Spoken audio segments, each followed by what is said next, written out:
Bonjour à tous, c'est Ange. Je vous retrouve aujourd'hui pour vous présenter une shaker card basée sur un tampon 100% tout en colle feu d'artifice.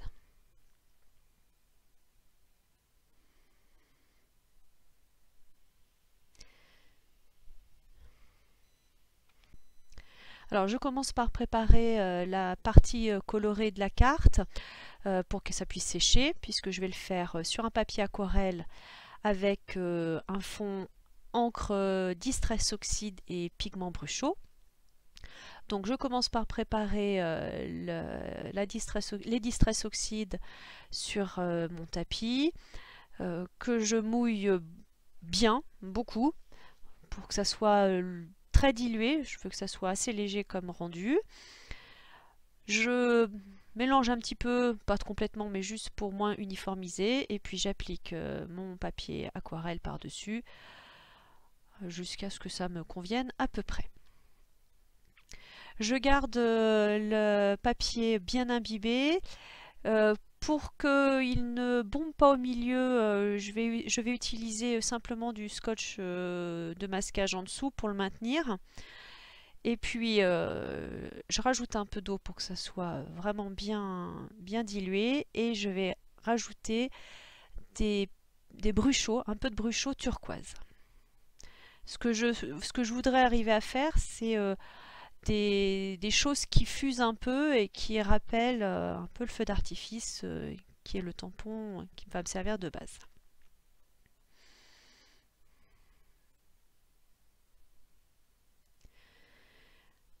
Quand le rendu me convient, je vais sécher l'ensemble au heat gun.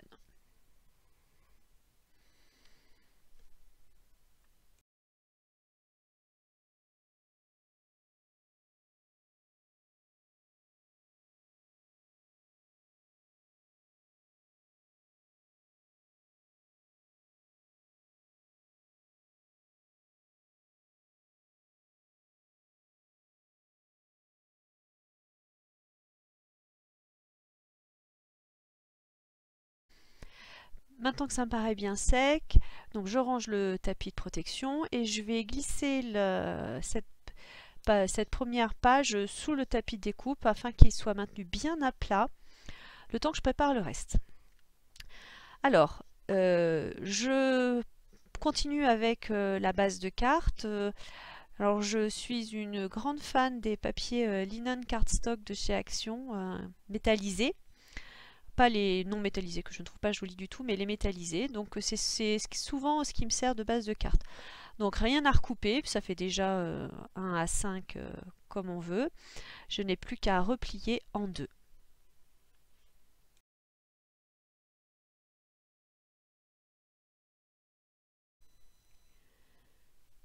Ensuite, je cherche avec mes matrices de découpe ronde la taille du shaker card, enfin de la zone shaker. Alors je ne vais pas les préparer avec la matrice de découpe, je vais les faire sur ma machine Silhouette Cameo, mais c'était pour avoir une idée de ce qui convenait à peu près comme proportion. Donc le reste passe sur le logiciel Silhouette. Donc les matrices de découpe m'ont permis de choisir une taille de shaker de 7,5 de large.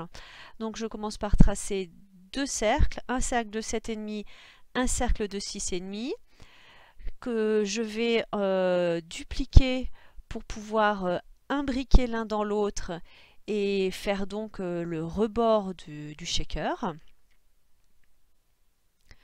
Donc ça fait un rebord d'une largeur de 5 mm. C'est pas très large, mais c'est suffisant. Je groupe pas. Je prends les deux tracés pour en faire en tracé composite, pour en faire un objet unique. Et je découpe ceci en 4 exemplaires. Alors en fait, j'en aurais besoin au final de 6, je crois que j'ai mis 6 épaisseurs. Le premier rond plein me servira de base du shaker et je fais un dernier un dernier cercle avec un contour intérieur en pointillé qui servira de fausse couture sur le rebord, enfin sur le cercle qui sera à la surface.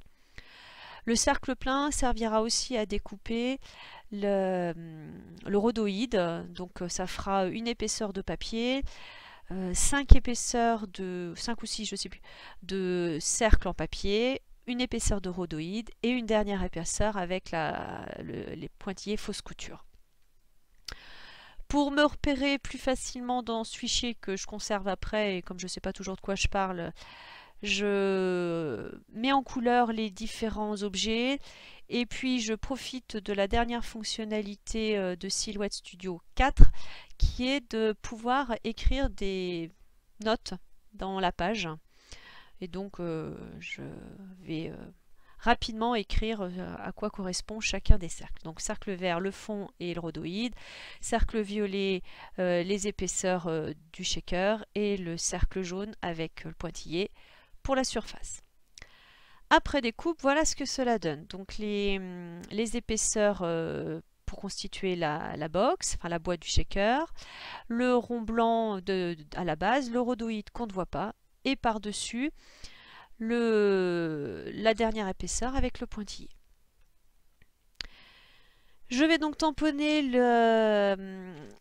le papier de base, le rond de base, avec un tampon 100% tout en colle, qui est donc fabriqué par Noël, qui est magnifique, vraiment exactement ce que je voulais. Donc un très très beau feu d'artifice. Alors après un premier essai, j'ai décidé de faire 3 tamponnages sur ce disque de 3 couleurs différentes et que je décale un peu comme quand on a plusieurs fusées au ciel et qui forment le bouquet final. Donc il y a un premier tamponnage en bleu, un deuxième tamponnage en bronze et un dernier tamponnage en bleu océan. Et donc je décale chacun des tamponnages en les tournant légèrement pour pas qu'ils soient identiques. Donc vive la plateforme de tamponnage qui permet de bien maintenir le papier exactement où l'on veut et de pouvoir positionner exactement comme on veut le tampon. Une fois que ça c'est fait, alors vous voyez, donc en fait on voit deux essais. J'avais fait un premier essai où j'avais tamponné exactement au même endroit juste en tournant et ce deuxième essai que je conserve. Voilà donc ce qui va constituer la base de ma carte. Je passe un petit moment à chercher le papier de matage qui me convient. Alors je prends d'abord un premier en bleu vert d'eau. Et puis je trouvais que ça tranchait pas assez et j'ai fini par me décider par un papier bronze pour rappeler un bronze assez foncé, toujours dans du linen cardstock métallique. Et ce papier bronze permet de faire un rappel avec un des tampons qui est en color box métallique bronze. Une fois choisi donc ces deux papiers, enfin ce papier de matage et le papier sec à la distress de tout à l'heure, je recoupe à la taille qui me convient. Donc en général, j'enlève 5 mm en haut en bas, donc ça fait, enfin 5 mm en tout. Donc ça fait un 2 à 3 mm sur le côté. Sur le papier, enfin sur le fond préparé tout à l'heure, j'essaye en naviguant à vue de trouver ce qui me convient le mieux dans le motif. Donc en gardant le plus foncé en bas qui me plaît le plus, mais tout en sachant que la box du shaker va effectivement cacher une partie de la carte. Donc je fais plusieurs essais jusqu'à avoir trouvé ce qui me convient. J'assemble le tout ensuite simplement avec de la colle. Je vérifie que tout me plaît sur l'assemblage. Alors je ne suis pas une adepte du double face. J'aime bien la colle qui permet de réajuster et de pouvoir éventuellement légèrement bouger le papier. Parce que moi je ne suis pas une très grande précise et par contre j'aime bien que ça soit bien fait à la fin. Donc d'abord le papier de matage, puis le fond bleu Bruchot et Distress Ink. La colle permet aussi, et c'est quelque chose que j'aime bien, ça permet de rigidifier une fois que c'est sec. Donc ça donne l'impression que le papier est d'autant plus rigide, d'autant plus épais à la fin. Voilà, donc la base de carte est terminée. Il va me rester à préparer la box du shaker.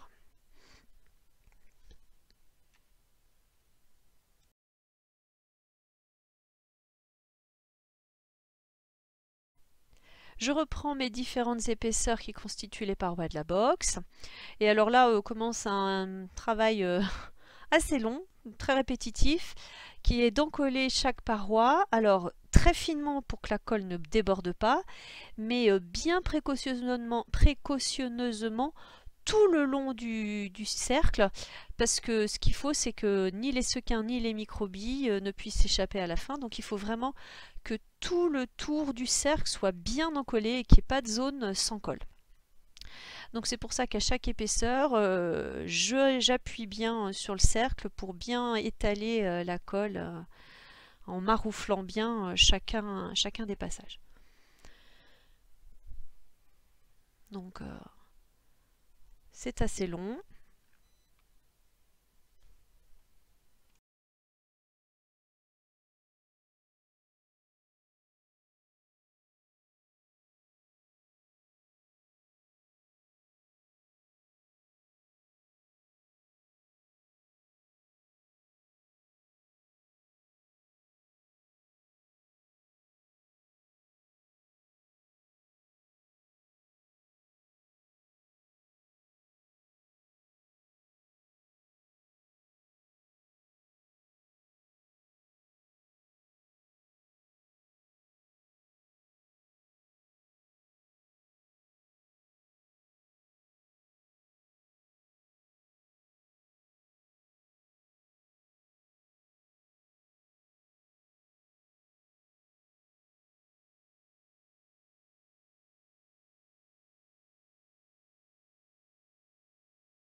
Alors maintenant que j'ai collé les 4 premières épaisseurs que j'avais prévues, je regarde si ma box, si ma boîte shaker est assez profonde. Pour ça, je sors mes petits sequins, j'en mets quelques-uns à l'intérieur.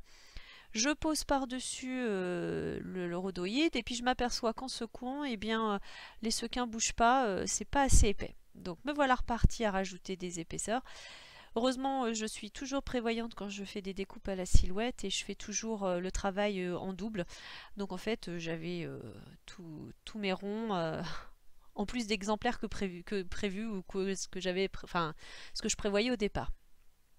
Donc me voilà à rajouter, je crois, 2 épaisseurs.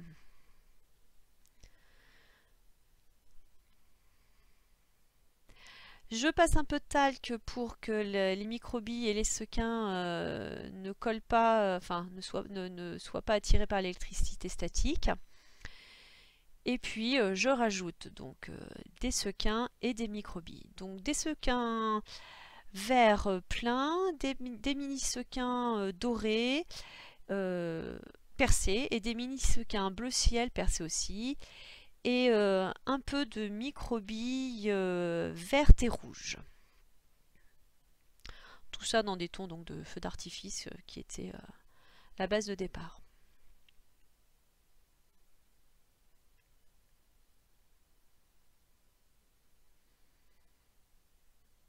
Les mini sequins et les microbilles viennent également de chez Tout en Colle.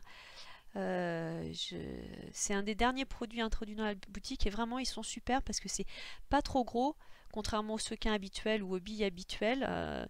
C'est quand même les microbilles sont plus grosses que les paillettes, donc ça fait moins électricité statique, mais ça reste tout petit, donc ça bouge très bien à l'intérieur d'une shaker card. Donc ça vraiment c'est super. Je suis ravie de cet achat.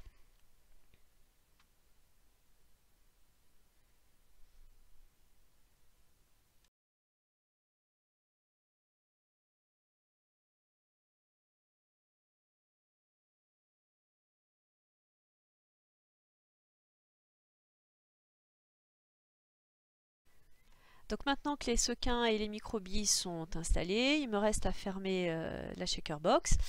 Donc une nouvelle couche de colle. Alors cette fois-ci, c'est d'autant plus précautionneux qu'il faut évidemment que j'évite d'accrocher une bille ou des sequins.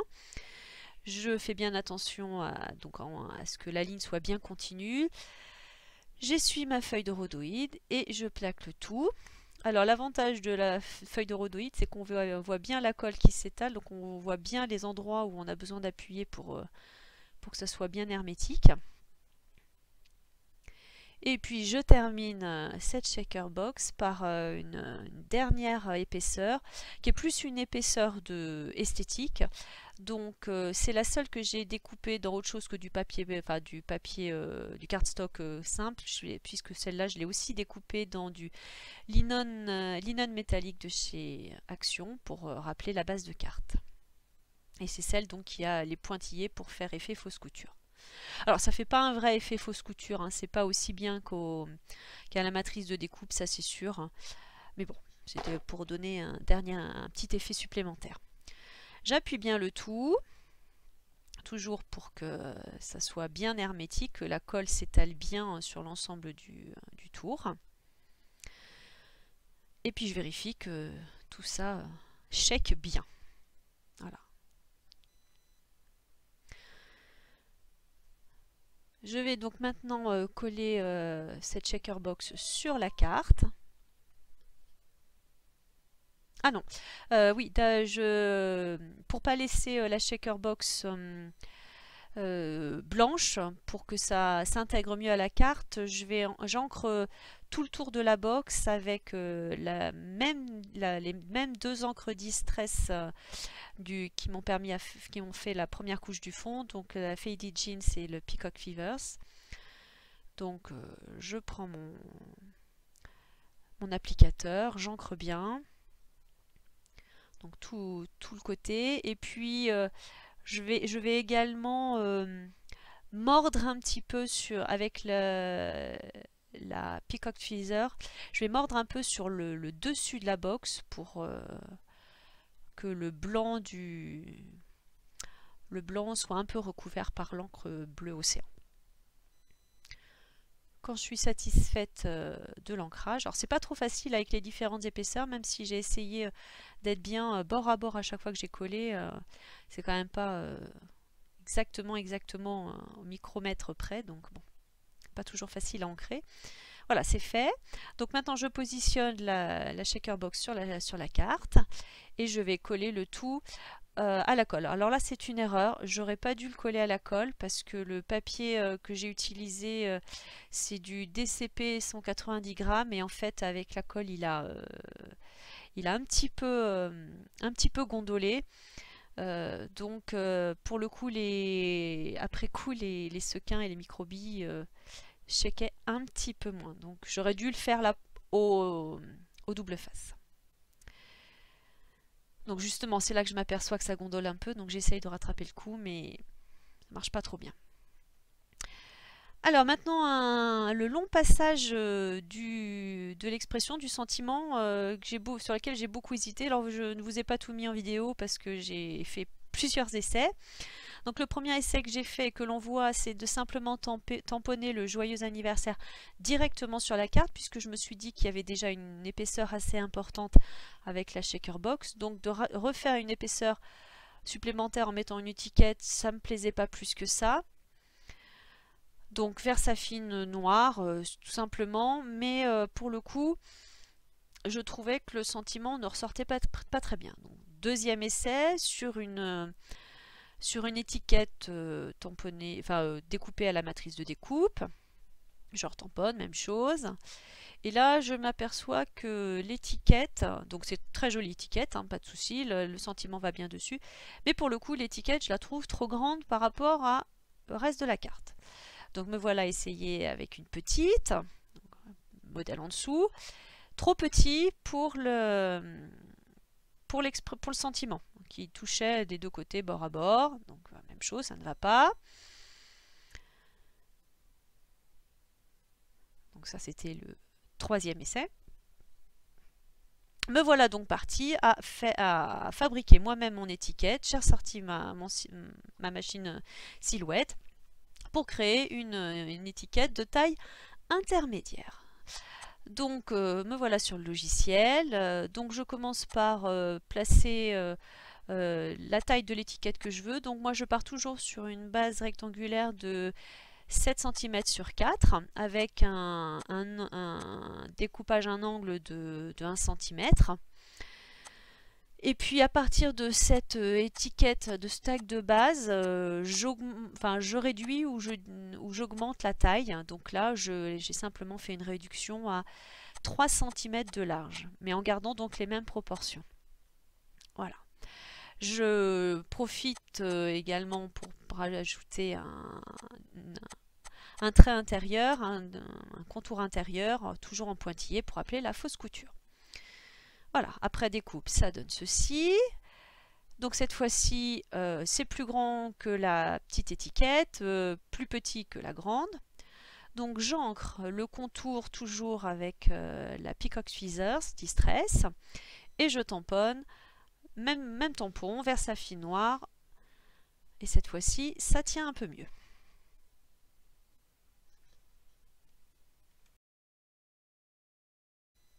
Pour être sûr que mon tamponnage se fasse sans bouger, parce que je ne suis pas une grande pro des tamponnages, je maintiens mon étiquette avec du scotch de masquage sur mon tapis de découpe. Voilà, comme ça ne bouge pas, et en particulier quand je vais décoller.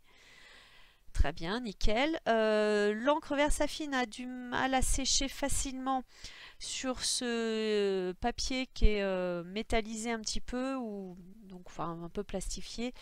Donc je fais un rapide séchage au pistolet chauffant. Parce que tout à l'heure, vous ne le voyez pas sur la plus petite des étiquettes, mais mes doigts avaient légèrement étalé l'encre VersaFine. Donc cette fois-ci, je me méfie. Je vérifie que mon étiquette convient bien. Voilà, ni trop grande ni trop petite. Alors j'essaye pencher, pas pencher, décaler, pas décaler. Il n'y a rien qui me satisfait réellement. Bon, je finis par décider de la pencher légèrement. Je la dépose, je la colle sur la base de carte avec de la mousse 3D.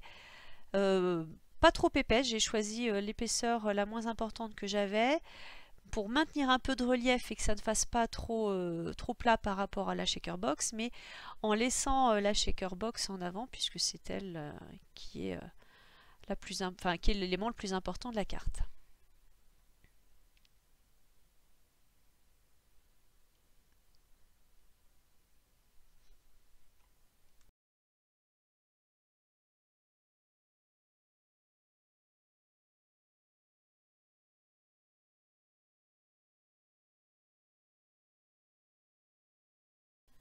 Il me reste voilà, à la coller, bien la piquer.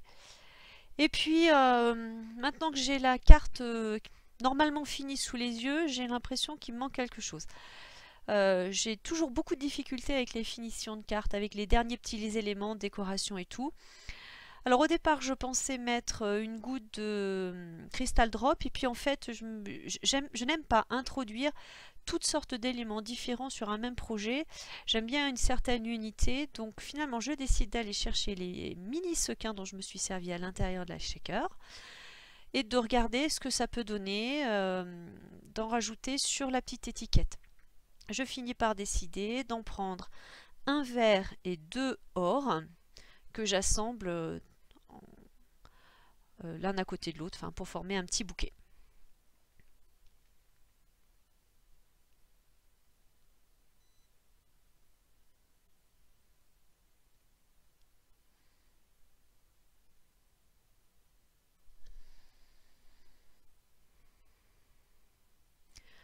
Je colle le tout simplement à la colle, à la tacky glue. Voilà. C'est vite sec, il n'y a pas de souci. Il suffit juste d'un petit point de colle, très léger, et puis de toute façon la tacky glue devient transparente au séchage, donc on ne voit plus rien à la fin. Voilà. Désolée pour les cheveux. Alors ma tête passe souvent devant, puisque ma caméra est juste au-dessus de ma tête.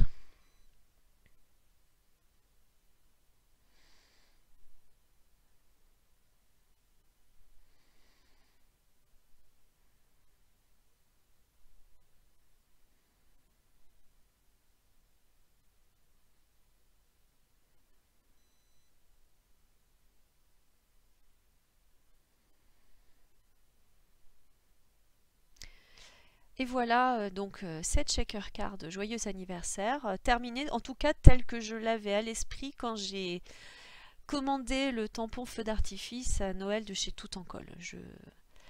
Vraiment, je suis ravie de ce tampon qui est magnifique. Donc je remercie une nouvelle fois Noël pour l'avoir conçu, tout ça rapidement.